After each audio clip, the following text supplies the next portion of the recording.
Boa noite, pessoal. Então, hoje eu vou gravar uma aula aqui para vocês sobre a República do Café com Leite. E aí, assim, vou tentar ser mais breve possível aqui com vocês, sabendo que esse conteúdo ele é bastante extenso, mas eu vou tentar, né, resumir ele aqui. Eu vou disponibilizar o texto e mais 4 questões para vocês fazerem.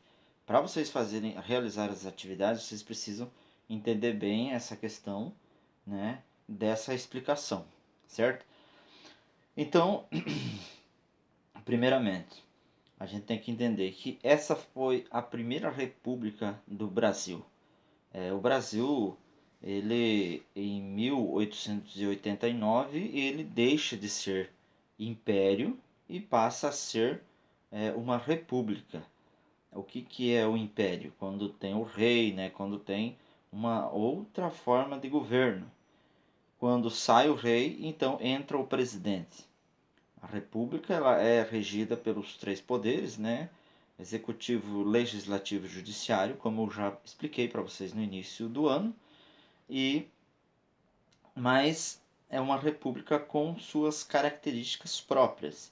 Então a gente vai perceber que é o início de um formato de república democrática do Brasil que vai se modificando ao longo dos anos. Por exemplo, a questão do voto, a questão da participação política, né, das mulheres e de vários outros setores da sociedade não participavam nessa época. Então a gente vai ter uma república, mas uma república com as suas peculiaridades, com as suas características próprias. E essa primeira república, ela não era uma república de governo centralizado, com um presidente que coordenava todo o território nacional, mas sim ela era dividida em forma de províncias, né? Em forma de os estados eles formavam as províncias e que cada um tinha a sua autonomia de governo. Então, no Império, o poder era centralizado. Já na República, o poder era descentralizado.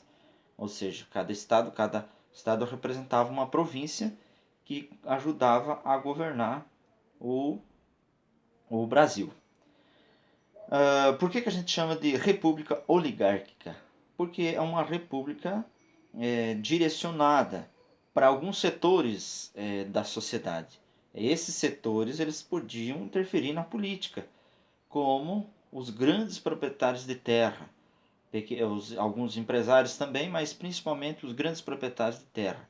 Eram eles que decidiam, era uma elite, era chamada de uma elite. Essa elite que vai comandar o país de certa forma.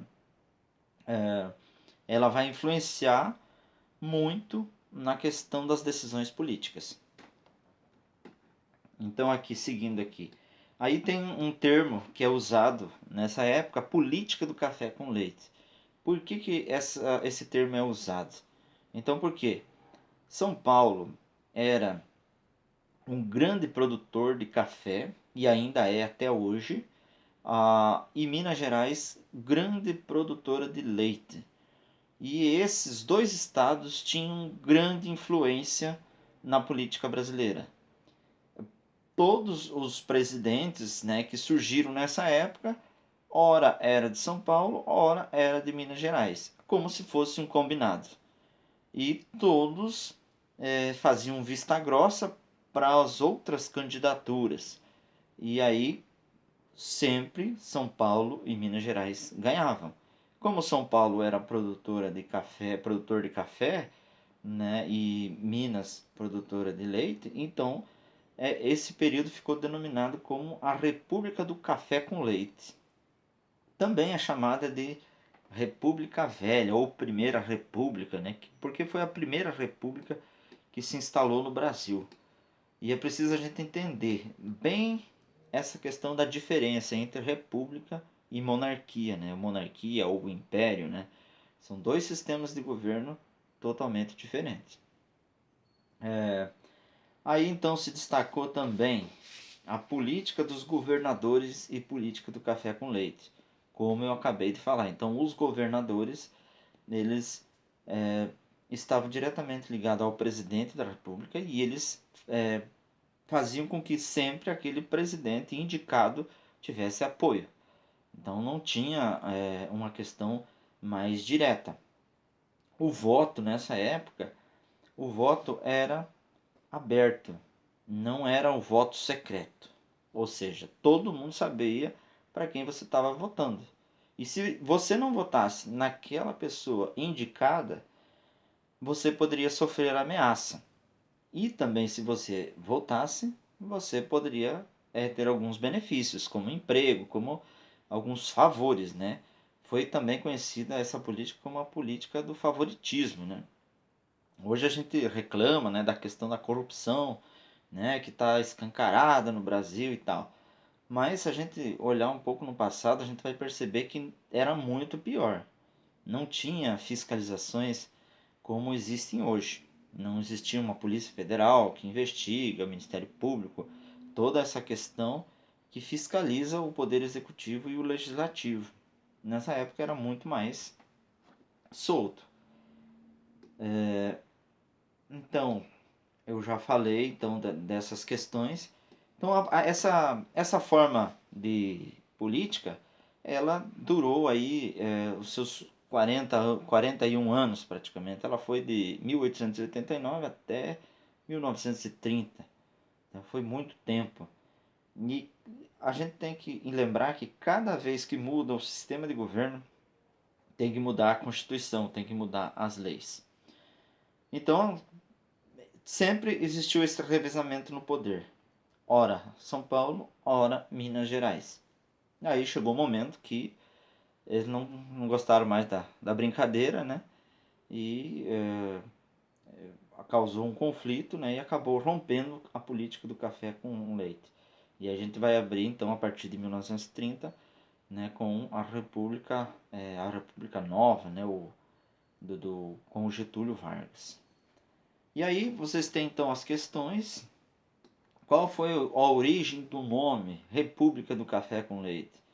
Então aí vocês, né, de acordo com a minha explicação e com quem está no início do texto, vocês vão saber responder ela tranquilamente.